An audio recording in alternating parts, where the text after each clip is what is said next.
Aiden Alburo was known as the hero who saved the world from the Demon Lord, and also as the one who dyed half the world with blood. He was also a dragon slayer, but his strength did not help him survive, and after the decisive battle, he was cursed and trembling, looking at the traitors in front of him. This happened as soon as the Demon Lord died, and the protagonist realized that the rest of his comrades knew this from the beginning. The whole thing was that those who want to destroy sin will become it themselves, and this was a legend passed down by the imperial court. The rest simply had no choice, since the Demon Lord was a hereditary being, and whoever killed it would become the new Demon Lord. Khalsis thought that it was good that Aiden would become the Demon King, since he had to sacrifice himself for this country. They had no other choice, and they were not going to apologize for this. He was outraged by their words, but did not say anything out loud, and Shara pointed a magic staff at him and used the great magic seal claymore. The magic light enveloped him, but before disappearing, the protagonist once again looked at his comrades, whom he also considered his friends and colleagues. However, all this was a lie, and now they were all calmly watching what was happening to him. He found himself in pitch darkness, and it would be better to die than to stay here forever in this endless spiral downwards. He always thought that this was an endless fall, and now he was angry at all his comrades, wishing for them to be destroyed. But he had already said these words, reincarnated into another body, and the servants standing nearby were even scared that he woke up so abruptly. The protagonist did not pay attention to the fact that someone was calling him, but was only interested in where he was. His parents were happy that he woke up, but he still didn't understand what was going on. He also didn't know who these people were. The thing was, he had been asleep for 2 days, and that could be the reason for his confusion. The Duchess, hugging him, explained that she was his mother, and said his name was Aiden Remus. The protagonist was surprised when he heard this last name, and not his last name, as he thought it would be better to die in the void. But suddenly he screamed, frightening his mother, as many memories came flooding back to him. He was wary when he noticed this, but soon realized that these were memories of a man named Aiden Remus. From these same memories, he learned what year it was, and calculated that it was 15 years before his death. In the void, on the edge between worlds, abandoned by his companions, he was sure that he died before he could become a demon lord and was forced to commit suicide. The memory of his friend's betrayal made him angry again, and he was sure that they deserved to die, so he was going to find them all. His furious appearance scared everyone around him, especially the 2 servants, who even trembled. This was because the previous owner of this body was a terrible person, and MC felt uncomfortable since he ended up in such a body. In addition, the reason why Remus was unconscious for such a long time was because he was drunk and wet. If he wasn't the son of a duke, he would have been beaten to death by now, and he was well aware of it. A little while later, he managed to get up from his bed and looked at himself. This situation was terrible, and he even began to doubt that he was himself, since he could only dream of this all his life. However, he could check his strength, and so he opened the system window, where his characteristics were listed. The system was the power that a person would gain by eating a berserker's heart, along with the title of Dragon Slayer. Since the system was still there, it meant that this was not a dream. However, it bothered him that his name was broken. But in the end, he decided that it didn't matter, since it was a gift from the gods, and now he just needed to find the traitors and tear them apart. As he was saying this, Philip just came into the room, horrified, assuming that this was addressed to him. Aiden didn't understand his state, and he tried to act normal and handed him a cup of drink. The protagonist took it and thanked him, and this only horrified him more, and he began to imagine many possible scenarios, each of which was terrible. In the end, the protagonist tried the drink, and the fact that he liked it only amazed Philip more, and he stared at MC for a while and did not leave, and so he assumed that he wanted something else. He didn't want anything, and so he left the room, and his companion didn't understand how he got out of there alive. He shared his shock, and the other guy was also amazed, assuming that Aiden had gone crazy. To MC himself, all this seemed crazy, since he went back 15 years into the past and did not understand what happened to his past self then. He assumed that he could exist in the present time separately from it, and he remembered that by this time he should have already gained independence from Master Valken, the former king of mercenaries. He was going to find out, and so he called out to Philip, who was surprised again, since he had never called him by name. He was going to ask him a question, and in Philip's imagination, his expression became terrifying, and the other servant, also wary, thanked him for everything, as if already preparing for his death. Philip did not understand what was wrong with Aiden today, but still went with him to the room and was surprised when he heard about the king of mercenaries. The protagonist was curious about him, as he was quite famous as the Mercenary King's apprentice. There were rumors that the Mercenary King had disappeared some time ago, and in his past life, it was the same. However, Philip had never heard of the Mercenary King having apprentices, and MC did not understand what the past him was doing in that case. In his past life, in the slums of Aden, when he was still a child, he tracked down a man who could be tried to rob. He encountered him and quietly stole a bag of coins from him, happy at how much of it was in the bag. However, Vulcan returned, noticing his scam, and remarked that he had enough courage. He did not understand how he dared to even think about stealing his money, but he did not seem angry, although the protagonist was scared. Vulcan assessed the state of his body and appointed him as his apprentice, dragging him in the direction he needed and ignoring the protagonist's screams. That was how he met Vulcan, and since then he became famous as his disciple, and later, after killing the Mad Dragon, he became the Demon Slayer King. However, now there was no information about the Mercenary King's disciple, and this information shocked the protagonist very much. Sometime later, the servants were chatting among themselves, as Aiden had changed recently. Last time, Philip spilled wine, and he did not even react to it, and also became more polite and began to thank the syllable and call them by name in a friendly manner. They understood that people change after a serious illness, but they began to worry about Aiden's condition, as recently he looked lethargic and his eyes appeared to be very empty. He was sitting alone on the street, but his condition was not caused by the fact that he was still sick, but because he had nothing to do. All the food was prepared, he did not need to clean, and in the free name, he searched for information about his past self. But it turned out that such a person simply did not exist. He thought about betrayal, resentment, and revenge, but was quickly distracted by the sound of blows. Knights were fighting nearby, and there were many of them in the duchy. Karl Remies came closer to him, not understanding why he was here. He was his younger brother, and unlike the previous owner of this body, who was a scoundrel, he was diligent and had already become a knight, so he even had a right to inherit the throne. If there was a problem, it was that Karl was very disrespectful to his older brother. He thought that his older brother would be drinking as usual, but instead, he was sitting here.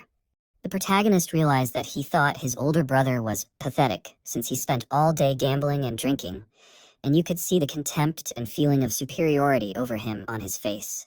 In the end, he honestly admitted that he was just bored, and Karl warned that knight training is not a spectacle, and if the protagonist is not here to train, then he should leave.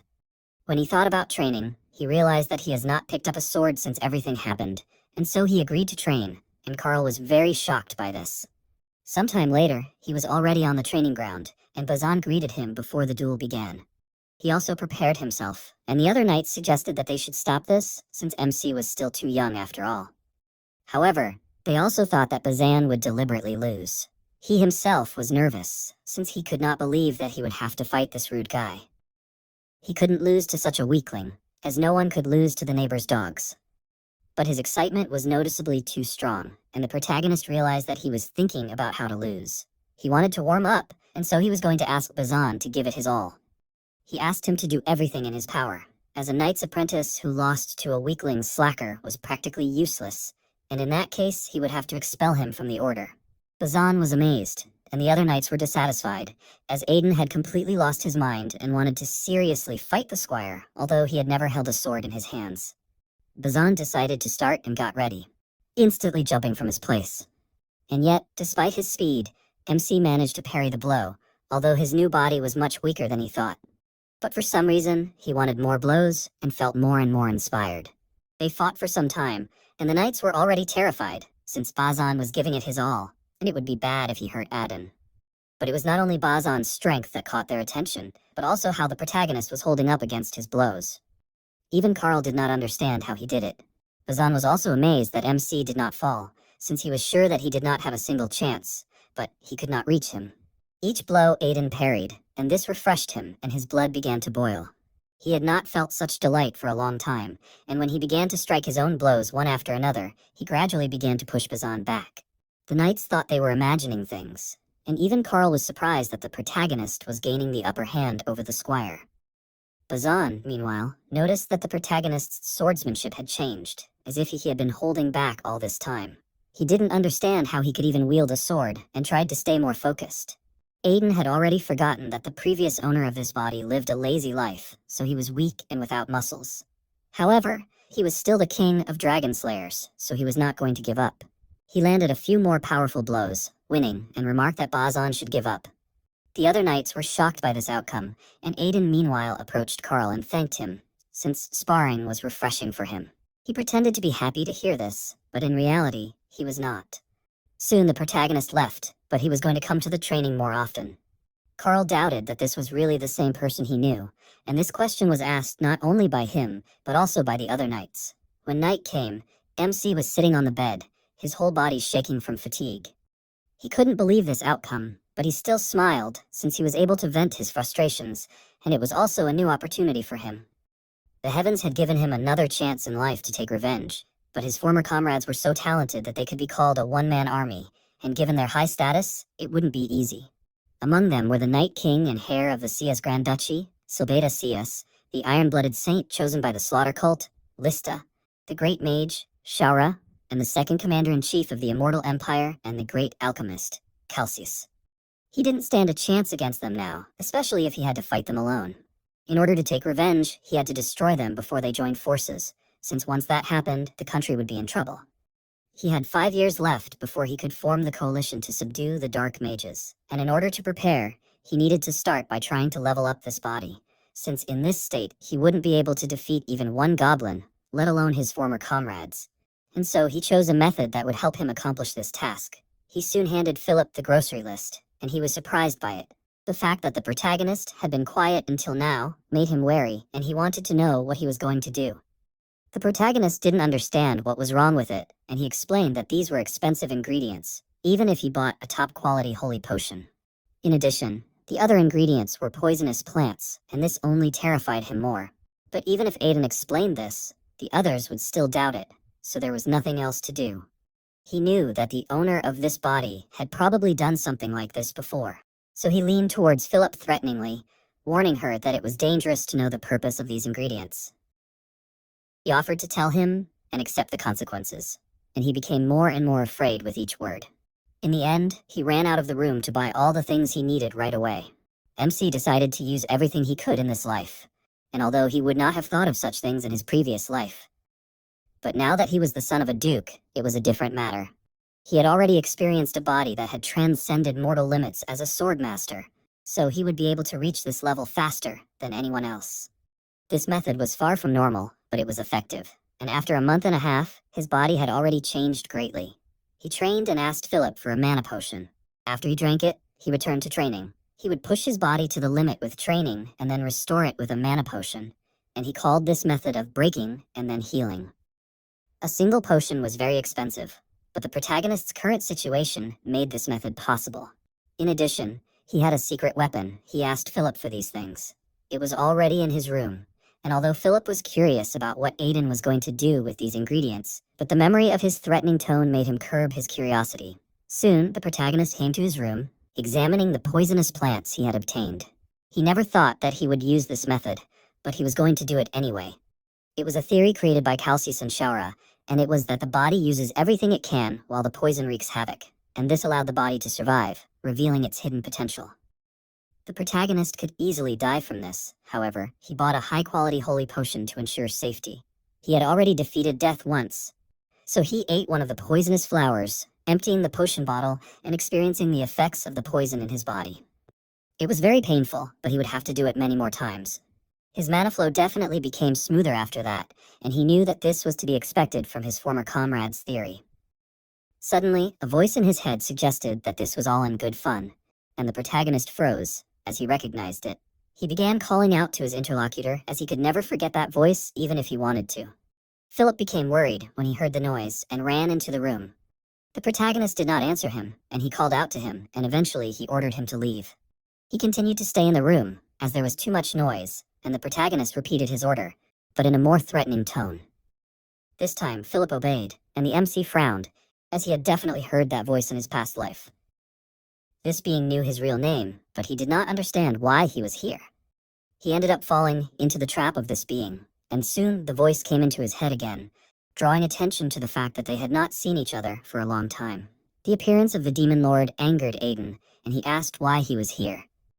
Such a question was due to the fact that he clearly saw the death of the Lord. He assumed that the protagonist missed him a lot, and he even felt sorry that he did not have a physical body, so he could not look at him. These words made the protagonist calm down a little, and he wondered how the demon lord spoke to him if he had lost his body. The thing was that, in the end, the protagonist himself died when he became the lord, and he understood that the lord wanted to say that he himself was now the lord of the demons. This was half true, as the demon transferred his soul into MC's body at the time of his death, and he originally planned to take over his flesh and resurrect him. But something went wrong. He assumed that his suicide had failed the plan, and he realized that the demon's soul existed within himself. It could truly be said that way, and the protagonist, without thinking twice, was going to kill that soul. He assumed that he should infuse holy power into his body, and the overlord asked him to listen to him. He continued to ignore him, thinking of ways to kill his soul, and the demon tried to convince him that he was no longer the same as he was in the past. Aiden did not believe it, as he was, after all, a being who loved madness and chaos. In fact, this did not originally belong to the demon, but was caused by the connection between God and the demon. But this connection was severed when the protagonist was trapped in the void. This explained why the monster that appeared now looked calmer than the overlord that MC saw back then. He remembered the appearance of the overlord from his past life, and back then, he was a crazy psycho who couldn't hold a normal conversation. The demon reminded him that he could still hear it, but Aiden wasn't going to apologize for his words, and turned his attention to the demon god, since this was the first time he heard of something like this. The demon god was known as the original sin, and it was a being of pure evil that even the gods feared. In the past, the demon was a being cursed to carry out the will of the demon god. The protagonist understood everything and asked if this situation was also part of the demon's plan. He didn't understand what this situation was, and the protagonist explained that it was a trip back 15 years. Indeed, it could be said that way, since when the demon entered the protagonist's body, it tried to use the dragon mana it possessed to turn back time. Aiden didn't know that such a thing was possible, but the thing was that dragons were created as agents of the gods, and they could interfere with the laws of the world using the power of their dragon mana, so it wasn't that impossible. In that case, the protagonist didn't understand why the demon didn't use it to escape from the void. It was because the monster suddenly felt tired, so it decided to rest for now. It stopped talking to the protagonist, and ignored his request not to leave. Another month passed, and since then, the demon lord occasionally talked to MC. It was disturbing that he was in his body, but he tried not to pay attention to it, because at the same time, he was pleased that someone remembered his past. During this entire time, he did not stop training, and during one of his classes, he broke the dummy he used to parry blows. His training method was effective, so now the dummy would not be enough anyway. He turned his attention to the knights and decided that they would now be his new training dolls. His behavior made the demon think that he really suited their side more than the hero side. He was dissatisfied with these words. While he was training with poisonous herbs, he realized that the holy power in the potion was causing pain to the monster, because he was the source of evil. That is why now, when he was dissatisfied with the demon lord's words, he threatened to drink an entire bottle of holy potion, and therefore the monster quickly changed his mind. The protagonist was pleased with his superiority. He came closer to the knights and noticed Law training, remembering that he had seen him somewhere before. The mentor warned Law to be more careful because he was lagging behind the other apprentice knights. He promised him to do better, and finally the protagonist realized that this man was the Free Knight Law. He remembered him from his past life and noticed that he was now very different from this appearance. Lo pretended to be a knight despite being a mercenary, and he earned the nickname of a Free Knight, but now he was here. He certainly had his flaws, which is why they constantly fought, but he still owed his life to him several times. In his past life, there were several S-rank mercenaries, including the protagonist himself, but Lo died fighting a crazy dragon with them. He thought he would see his face in hell, but now he finally felt like he had returned to the past. That was why he stopped training, calling Lo over, and he was surprised by this. Aiden was indignant that he did not address him properly, and he immediately corrected himself, which made the protagonist feel superior. Lo could not concentrate on the battle and was angry because the protagonist began to pester him. Aiden, meanwhile, leaned closer to him, accurately guessing his thoughts. He tried to justify himself, not understanding why he was acting like this, and since he was going to quit soon anyway, he assumed that he should do it now. While he was nervous, the protagonist felt more and more happy when he saw the state of his former rival. Finally, he calmed down more or less, and told Lo to come to his training grounds tonight. He was scared, and Aiden, instead of explaining properly, leaned towards his ear and whispered a few words, which made Lo look at him warily, since he did not understand how he knew it. To the protagonist, such a meeting seemed like fate, and he decided to give Lo a small gift, considering his debt to him. When evening came, he indeed went to the training grounds and waited for Lo, who soon showed up. He was shaking, since the protagonist knew his secret, but there was something more important, and from the realization of this, he could not hold back his tears. This reaction was caused by the protagonist promising that he could heal his arm. In the past, MC Lo had lost his arm. He admitted while drinking with his comrades that he kept thinking that he had become like everyone else. He had abandoned and failed to fulfill his desperate wish in his past life, and Aiden was going to repay the last debt with what he was going to do now, since Lo wished for his right arm to be fine so that he could live like a normal knight. Because of his disability, he was called One-Armed Lo, and the protagonist remembered this. Now, the arm was still there, but it was not healthy, and Lo did not understand how Aiden knew that it was stiff. Even he did not know why his arm was like this, and it turned out that it was because it was affected by mana deficiency syndrome. Lo shuddered, since mana deficiency syndrome referred to all the disturbances that occur in the mana channels. His arm was numb because of that, but the big problem was that this syndrome was incurable. In fact, people said it was, but MC told him that he could cure it. Indeed, the cure was not impossible, but at the moment, no one knew how to do it, and the cure would only be found in about 10 years. He was willing to cure Lo's arm, since he knew the cure, but there was one condition, since nothing was free in this world, and he offered to sign a contract. Lo read the terms of the contract and was amazed, since he had to spar with Aiden every day and also do everything he ordered. It was almost like a slave contract, and the protagonist was not even going to argue with it. Lo could not trust him, since from the very beginning he said that it was incurable, and now he said the opposite. Still, he was sure that he should grab any opportunity, so he decided to accept MC's conditions. He was worried that the day had actually come when he could make Lo his slave. He was going to take another item as a bonus, but he didn't voice it to Lo, who looked wary of his behavior. The demon again noted that the protagonist should be on the evil side, and he shut him up again. A few days later, a carriage passed by in a small town of Maryland, and Lo doubted that this was the place. When Aiden suggested that he doubted him, he gave up on those words, and they rode on in silence until they finally arrived at the right place. The protagonist got out of the carriage, and Lo followed him. He wasn't sure if such a place would cure his arm, but Aiden confidently approached the pharmacy, and Lo noticed the clarifying sign on the door. In the past, he came here to cure his illness, as someone was looking for a cure for mana deficiency syndrome here. In the end, nothing happened, but now the protagonist entered the pharmacy, and Lo assumed that the owner was not there, since the room was empty. He noticed a picture on the wall, and he wondered what was depicted in this picture. It was a philosopher's stone, which was a superstition believed in by magicians and alchemists. It was an imaginary object that interfered with the god's domain, and it could even bring the dead back to life. It was really an absurd idea, but now, considering that MC himself had moved in time, he understood that it was possible. Suddenly, Cassie appeared in the doorway, and she realized that the protagonist was well informed, since few ordinary people knew such a story. He did not explain where he heard this from, but in fact, Calcis and Shaura sometimes talked about it. Meanwhile, Cassie noticed that she had not had such an interesting guest for a long time. But she was not in business. Aiden didn't answer her, but only asked Lo to step outside for a minute. He obeyed without question, and after a short pause, the protagonist suggested that Cassie get straight to the point.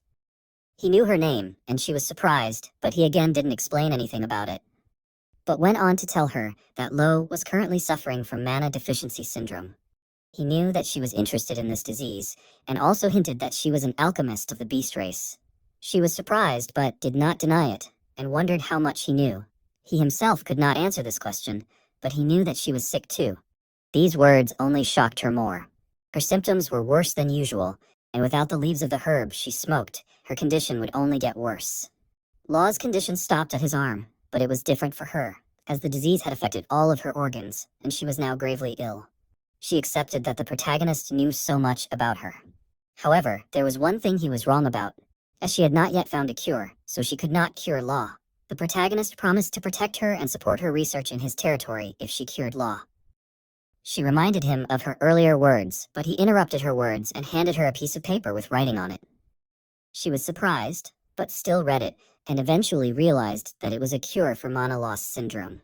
Calcis had talked about it so much that the protagonist remembered it, but he didn't remember it perfectly, so he sought out Cassie so that she could understand him even with incomplete information.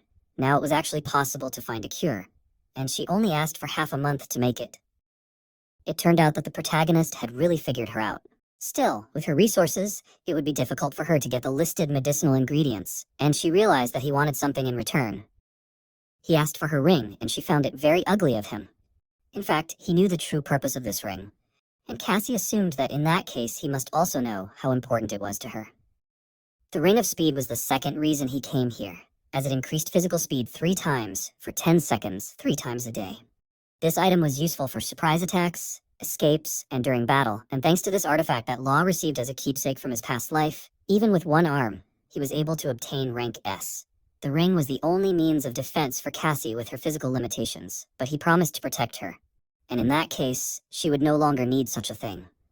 She was not against this deal as long as she could continue her research, but she doubted that the protagonist was confident in this, since rumors would spread that he accepted a female beastman in the Duke's house. Still, he was known as an honorable scoundrel, so he did not care what people would say. Cassie smiled, since she found him to be a very interesting person. In the end, she agreed, handed him the ring, and he promised her a room and board, which would be better than here, although she would have to earn trust in order to continue their cooperation. Soon they arrived at the Duke's mansion, and at first Aiden was awkward, but now he felt at home here. Before they could go any further, Philip came closer, desperately calling out to the protagonist. He was wondering what was going on, and it turned out to be a very urgent matter. MC didn't understand what was going on, and in the end it turned out that Carl had gone missing on Monster Mountain, and this news shocked Aiden very much. 2 days ago, there was a report that a person had gone missing on Monster Mountain, and Carl had gathered an investigation team and set out, but he had not returned yet. Monster Mountain was supposed to have only minor monsters, and MC asked what was going on with the search party. They were supposed to leave soon, and the protagonist thought about it, because if Carl disappeared, he would have to take the place of the heir, and in that case, all his plans for revenge would be ruined.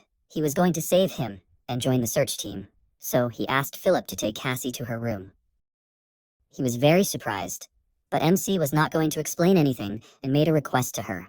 A little later, he was standing next to Fried and asking for permission to join the search party.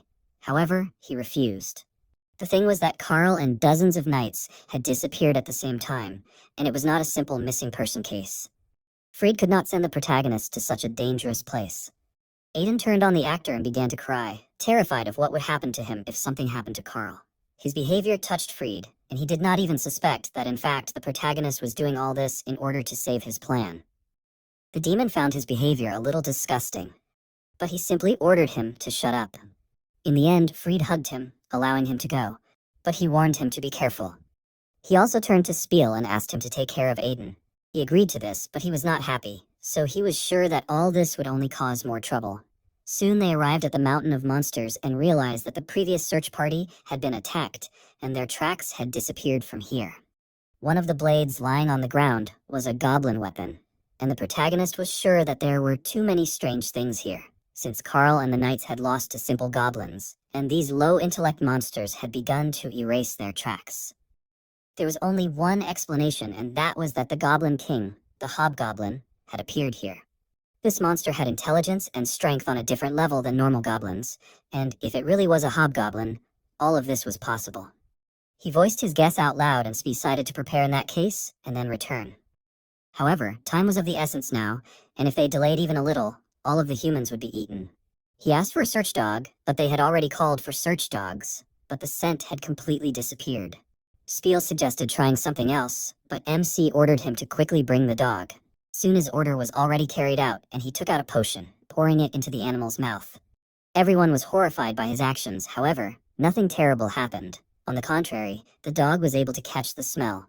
He gave the dog a potion to enhance his sense of smell, and he was glad that he asked Cassie to buy it before leaving, since in his past life it was useful to him for search missions. Now they followed the search dog, and soon arrived at the Goblin Village. Spiel drew the protagonist's attention to the fact that Carl and the other knights were in a cage in the village. They were still alive, and this meant that they were not late. But something was wrong, since there were 3 hobgoblins in this place. But there could not be 3 leaders in one village. This was more serious than Spiel thought, and he warned everyone to be ready to give it their all, as the goblins were not inferior in strength even to worthy knights. After that, he turned to Aiden to save the hostages and escape with them. He agreed to do so, but thought about the fact that there were 3 leaders here. Still, such a number of knights should have managed without him. Soon the knights had already drawn their weapons and ran to attack, and the goblins were also ready. The knights were angry that the monsters attacked Karl, and Spiel was going to destroy them all. At this time, Aiden approached the cage, and the captured people rejoiced when they noticed the knights. He opened the cage, and the joy of the inhabitants was replaced by surprise when they recognized him. Even Karl was shocked, and soon the protagonist freed everyone, warning that the knights would provide support. They themselves needed to escape from here quickly, and he himself was also thinking of leaving. Karl did not go out after him, since there was a monster here. The protagonist didn't know what he was talking about, and warned that the monster was right behind him. The huge monster was indeed standing next to him, and was about to strike. This raised dust in the air. But MC jumped aside in time and realized that he had omitted that the reason there were 3 goblins in the village was because there was a creature of a higher rank than the hobgoblins, and it was the most feared monster among the humanoid demons. The protagonist ordered Karl to take the villagers and run away first, but he wasn't going to do anything because he was sure that the protagonist would die. He knew that he wouldn't die because he was the older brother. And Karl didn't like this argument because he still thought that Aiden was just a scoundrel. Even though the protagonist spoke so confidently, he still knew that there was one problem. He ran towards the troll, dodging the blow from this one, and cut the monster's leg. However, the wound healed almost instantly, and because of this regenerative power, the protagonist would not be able to defeat the troll with his usual strength. However, he had something else.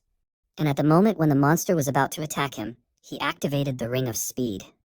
All this happened very quickly, so it was only at this moment that the knights finally noticed that a troll had appeared here.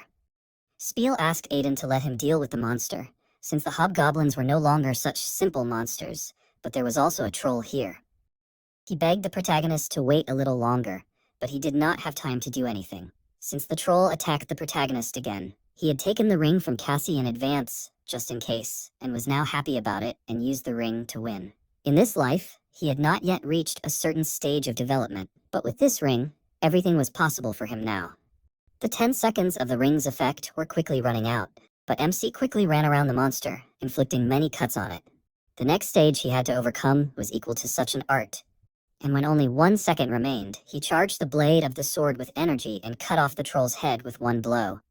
Finally, some of the monsters that the knights were dealing with were finished, and they were going to help the protagonist, but did not have time to do so, since he had already finished the battle. Spiel noticed Aiden's energy, and he realized that it was the aura of the sword, which even he himself had not mastered.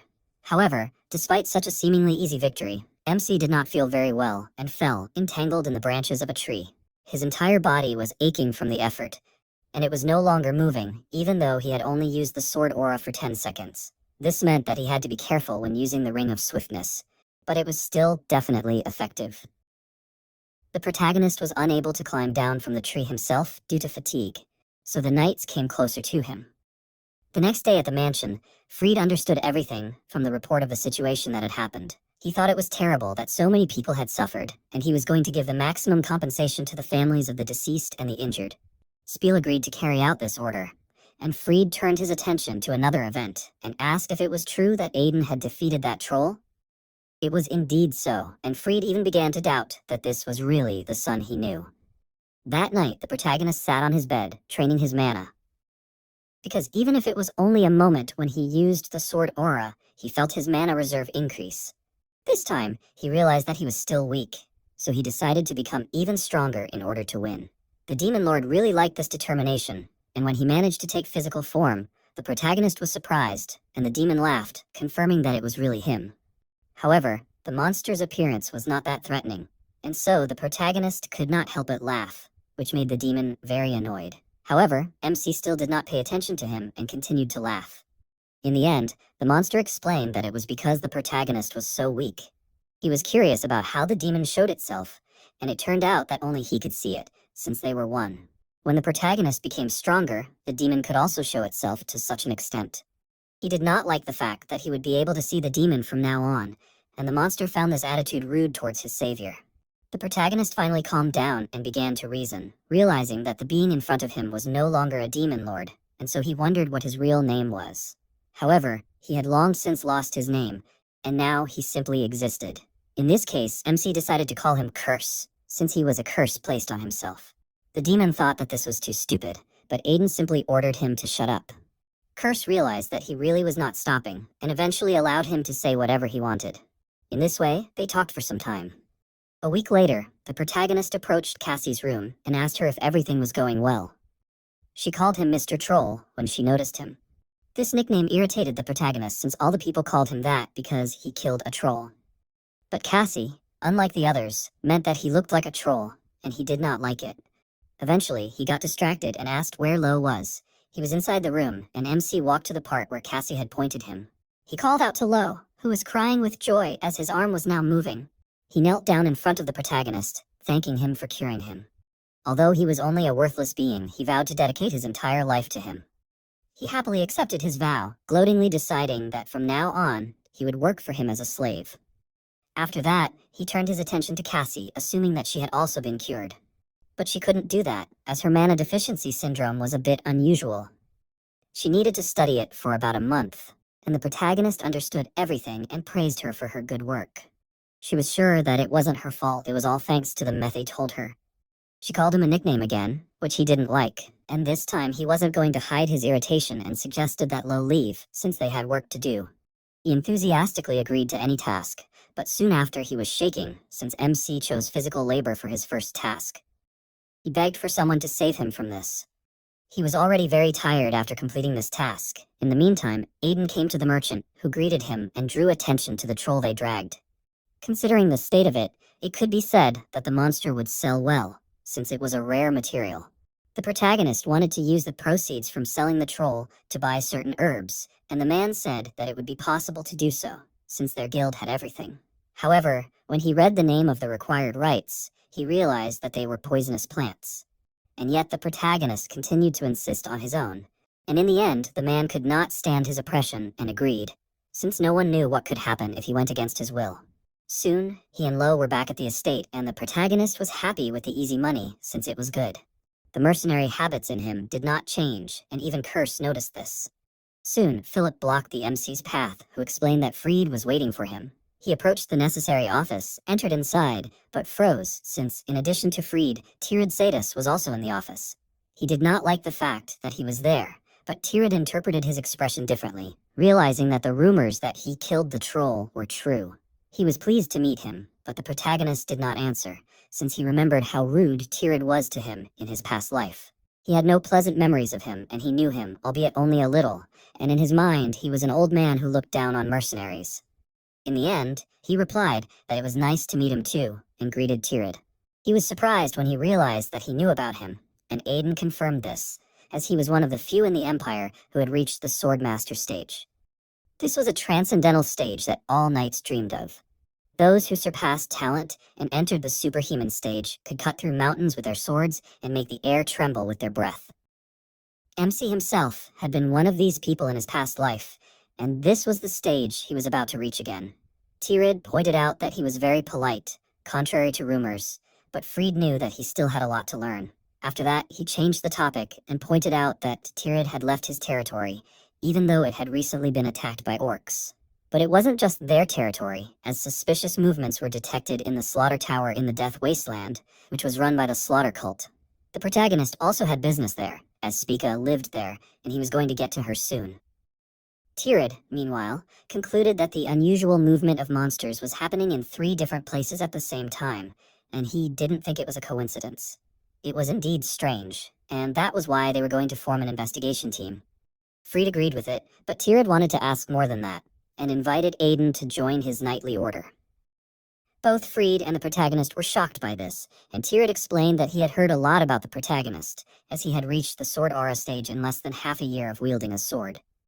He thought it was nonsense, but when he met him, he realized that it was actually not so.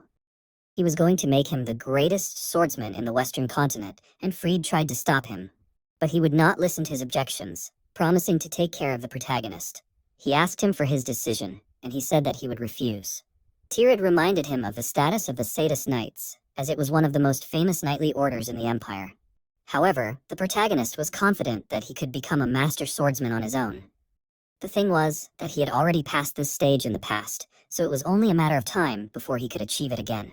He became more serious, as even if he fought Tirad now, he could at least scratch him. He was outraged by such a bold proposal, and it seemed very rude to him. Freed was horrified by Aiden's words, and Tirad meanwhile began to exude a magical aura. Admitting that MC was funny, the fear mastery he used was the ability to make even the air tremble with a murderous aura, and the protagonist expected this from a swordmaster, but he still managed to resist the effects of it. Tirad himself could not believe that he was holding on, and in the end, he asked if he was sure that he could stand by his words. It was, and the protagonist proposed to make a bet, which surprised his interlocutor even more. The thing is that Tirad always had a weakness for bets, and the protagonist was going to join the knightly order if he could not give Tirad a single scratch. However, if he won, he wanted to get Tirad's sword. He asked again, and it seemed like he was annoyed, but he actually laughed since the protagonist wanted his family heirloom. It turned out that he was completely different from Freed. But he did not respond to this statement, since he passed out from the mastery of fear. Tirad eventually decided to accept the bet, and Curse realized that MC had been aiming for this sword from the beginning. He was going to get it when the opportunity presented itself, since it was one of the legendary swords. Once again, Curse assumed that the protagonist was actually on the evil side. It wasn't long before Tirad and MC were standing opposite each other on the training ground, and when Aiden noticed Tirad's weapon, he was surprised that he was going to use an ogre-killing sword against goblins. This was because Tirad did not know whether his opponent was a goblin or an ogre. Still, it was the knight's duty to give it his all. This attitude irritated MC, as it had not changed in the past or in the present. There were two conditions for the duel, and both of them had to not use the aura blade, and Tirad did not move his right leg. It might seem unfair, but for the swordmaster, it was not even a hindrance. If the protagonist thoughtlessly rushed at him, he would immediately lose.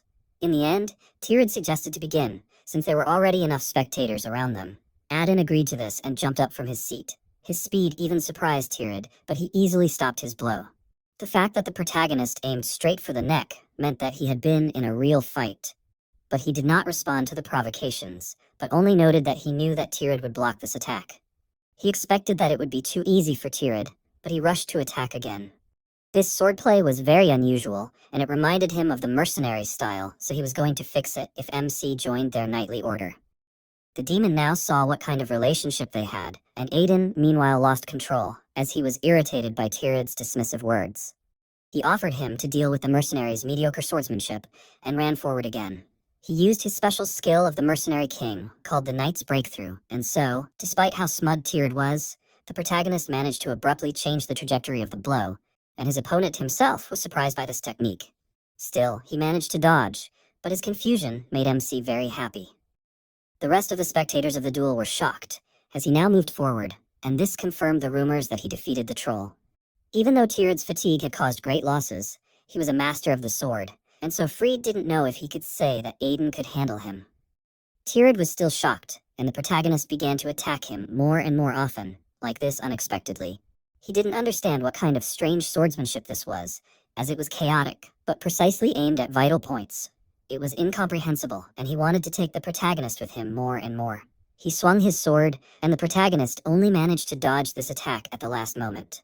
He noticed that Tirad was simply swinging his sword, and Curse warned that he would be cut in half if he tried to block this strike. In order to be safe, MC jumped back, and Tirad took advantage of this small respite, noticing that he was using an interesting sword technique. Still, this was all he had, and he was sure that he would not be able to defeat him like this. But the protagonist was still standing, so he asked Tirad to continue. He was glad that Aiden did not disappoint him, and welcomed him to his knightly order in advance, and Tirad thanked him in advance. They took up their fighting positions again, and the protagonist immediately jumped up from his place, striking Tirad with his speed. He dealt a lot of blows and distracted Tirad with this, after which he jumped behind him and cut him. He was deceived, since the protagonist hid his skills, and now he realized his victory and promised that he would treat Beelzebub well. No one understood what it was, and some did not even believe that it was over. However, when the realization finally reached them, they began to happily greet the protagonist. He himself was glad that he won, but Curse reminded him that he used the ring. The fact that MC didn't care about this made the Demon Lord doubt his suitability to be a hero or a dragon slayer once again. The protagonist himself didn't understand why he was so nervous, and offered to give him the holy potion again. Curse quickly changed his mind, but called him a cheater. Eventually, the protagonist was forced to stop arguing with him, as Tirad came closer to him and admitted that he hadn't disappointed him. He hid his skills, and so Tirad knew that he was an unusual opponent. MC himself was sure that it was just luck, but even pretending to be modest, he was quite impudent. The protagonist found it surprising that Tirad only had a scratch on his body, although he was going to cut off his arm. Tirad was not going to back out of the deal and handed him his sword. He thanked him for this, happy that he had hit the jackpot. The curse called him a cheater again, and the protagonist warned him that he was asking for it. Soon he was back in his room and looked at the weapon more closely, and the demon congratulated him. This sudden change in mood alarmed the protagonist, and the reason for the curse's amusement was that MC did not know how to use this sword correctly. He was surprised, and it turned out that the demon knew the secret of the legendary swords, which people did not know. The protagonist assumed that this could be a curse, and the demon warned that he would not tell about it for free. But he could share this knowledge if Aiden swears to serve him and never force him to drink the holy potion for the rest of his life. However, the protagonist no longer listened to him, but ran his finger along the blade of the sword, causing a cut on his hand and staining the weapon with blood. Thanks to this, he made a blood contract, and this action amazed the demon lord. The protagonist actually knew all of this, and he remembered that Beelzebub was one of the legendary 72 swords that looked like simple and sturdy blades on the outside, but were actually created from the bodies of corrupt lords who once ruled the ancient underworld. It was only much later that it was revealed that they were cursed swords, each containing the power of a different corrupt lord. One of the 3 conditions for awakening the hidden power was to make a blood pact. Knowing this disappointed Curse, as he could have won the first time, the protagonist had no intention of serving him since he was dead, and he suggested that he prepare to drink 1 holy potion a day. The demon lord became submissive again, and the protagonist was about to fulfill the 2nd condition for awakening the sword. The next day, he entered Freed's office, wanting to join the Tirad search party. Freed knew he was strong, but this quest was dangerous, so it was hard for him to give permission. In the end, the protagonist used the argument that he would go with Tirad, but Freed was still hesitant. Tirad told him not to worry, as he was going to ensure Aiden's safety, no matter what it took. He still hesitated, trying to dissuade MC. He understood everything, but reminded him that this investigation was for the safety of their territory, so he wanted to go too. Tirad sided with him and asked Freed to give permission, as it was very brave for a son to stand up for his father. Freed was still hesitant despite the persuasion, but Aiden was happy with Tirad's words, as they were great words. In his past life, he himself was useless, but this time he was going to prove his worth. Curse realized that this was all for the sake of awakening, since the 2nd condition for awakening the sword was to absorb a huge amount of life force into it. And the protagonist was happy that he would be defeating monsters to achieve this goal. He suggested that the monsters just wait, and the expression on his face seemed terrifying to the demon lord, and so he felt sorry for the monsters. Around this time, in the Pyrenean Mountains, a large number of different monsters were running through the forest, which, however, acted more or less in harmony and shouted to each other to hide from the larger monsters pursuing them. Sometime later, the knights arrived at Attila's fortress, built to protect against the demonic monsters of the Pyrenean Mountains. However, the protagonist doubted that this was really the case, because the room and the soldiers were in complete disarray. At this rate, they would not be able to cope with even 1 horde of goblins, and so he did not understand how they would hold back the attacks of the monsters. Doswald Tiemann welcomed them to the fortress and introduced himself, addressing Tirad and Aiden in turn. When the other knights heard the protagonist's name, they recognized him and began to talk about it, also paying attention to the rumors that he killed a troll. They spoke of him very disparagingly, and Lo became angry, going to stand up for MC's honor, but he stopped him.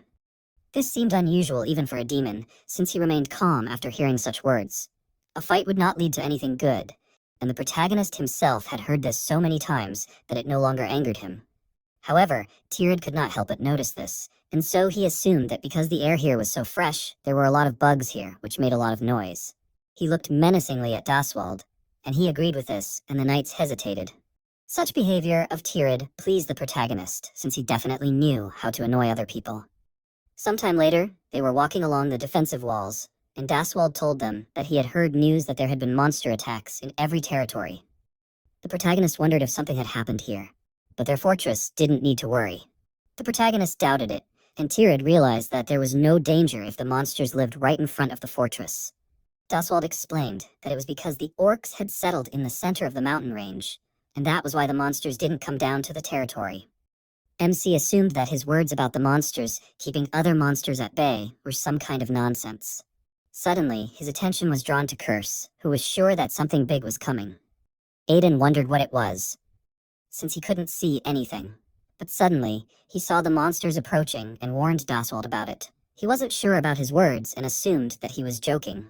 Still, Tirith ordered him to close the gate, and he was amazed that even he sided with Aiden. But the next moment, the ground shook as a wave of monsters approached. The monsters ran out of the forest in a huge crowd, and the knights trembled in fear when they noticed these monsters. They did not understand what to do, and Daswald could not orient himself either. In the end, Tirith took control and ordered the knights to close the gate first.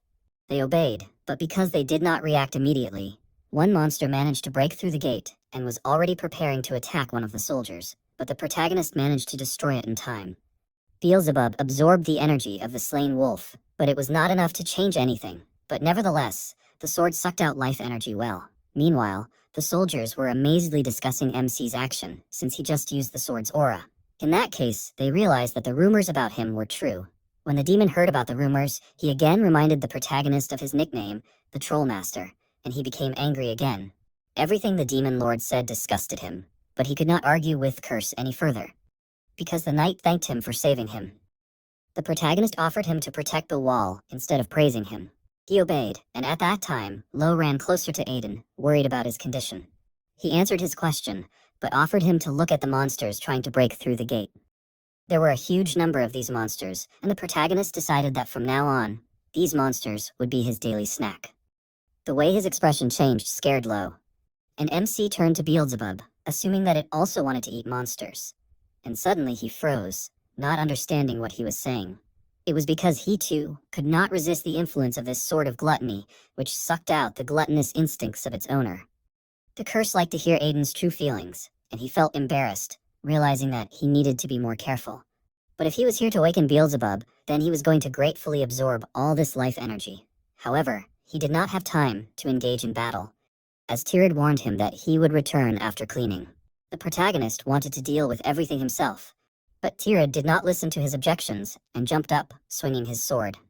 He decided to take out all these monsters in one go, and the knights were shocked when they noticed his aura blade art, which only a swordmaster could use. While they watched him in admiration, Aiden was in despair, begging him to leave him at least a quarter of the monsters. However, Tirith destroyed all the monsters with a few blows.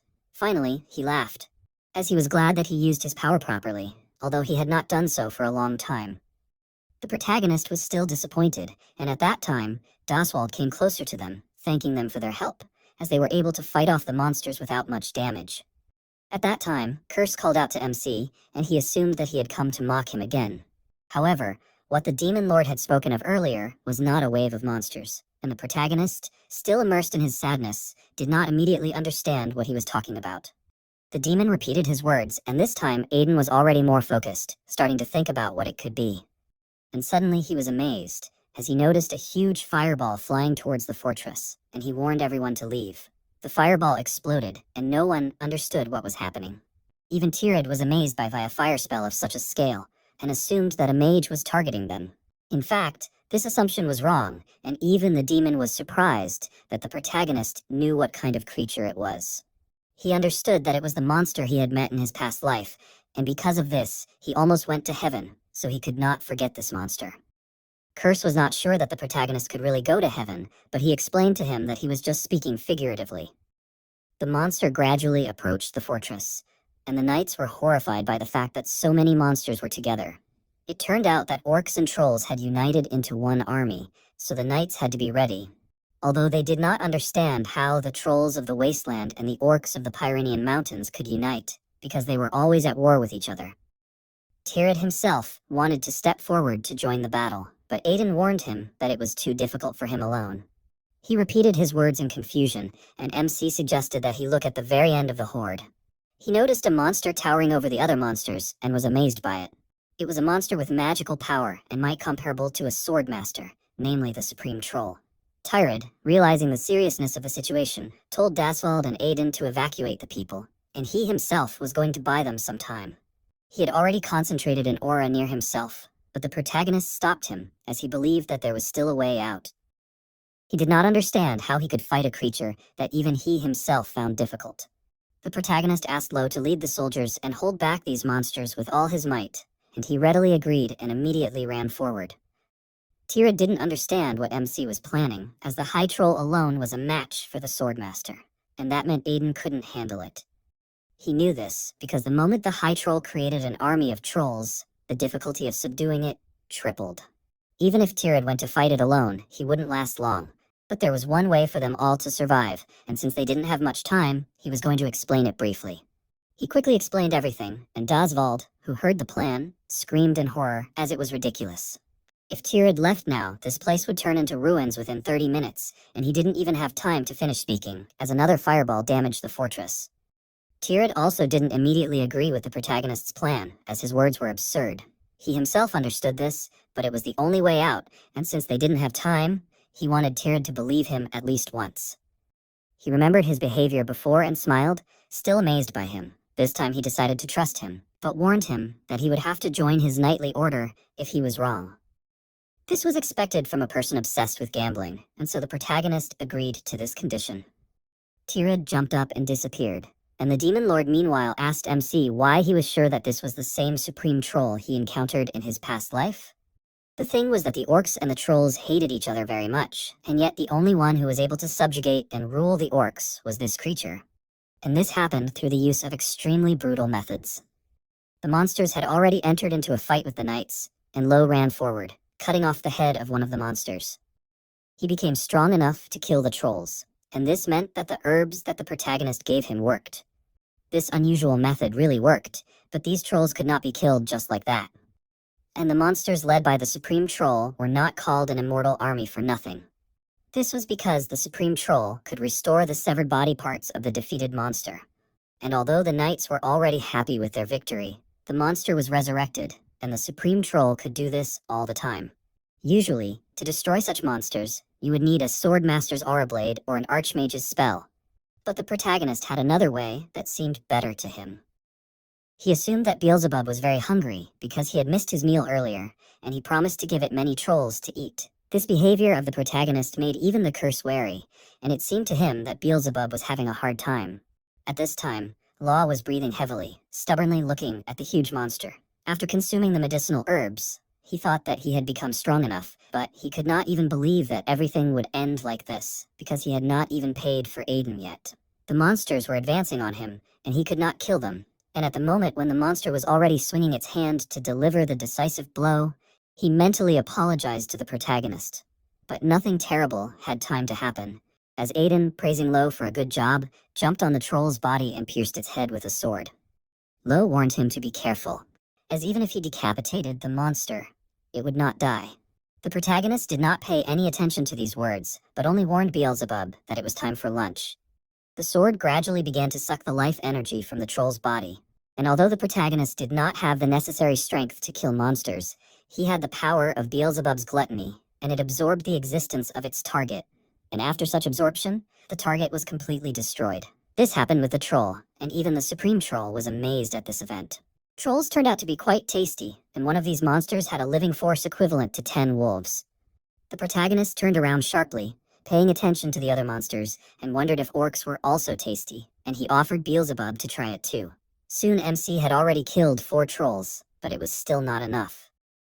Trolls were really fuller inside, and no matter how much he ate, he still wanted more. The other trolls were horrified when they noticed his behavior, and the Supreme Troll cast a new magic spell. Aiden managed to dodge several attacks, and he noticed that his opponent was very angry. Instead of running around, it would be nice for him to meet the monster face to face, and in his past life he would have done so. But now, running away was his only option, because if he was even touched by this fire magic, he would be fried. He just needed to wait for Tirad to arrive, and at that time another monster attacked him, and Curse warned him about it in time, so he managed to dodge the blow. The orcs were really annoying to him, and the demon didn't understand why he didn't just absorb the orcs from the start. While these monsters might not be as good as the trolls, the orcs still had a lot of life force. In fact, it was because the protagonist already had a use for these monsters. If Tirad had arrived in time, it would have been much more profitable not to kill the orcs. For now, he just had to somehow hold out. Because he was just distracted by the orc, the High Troll managed to launch an attack towards him, and MC was annoyed that it was using its magic again. As the fire settled, the High Troll looked up, noticing Aiden in the air, who had managed to dodge the fire. The monster was now trying to burn everything, be it friend or foe, and without the ring of swiftness, the protagonist would have already been fried.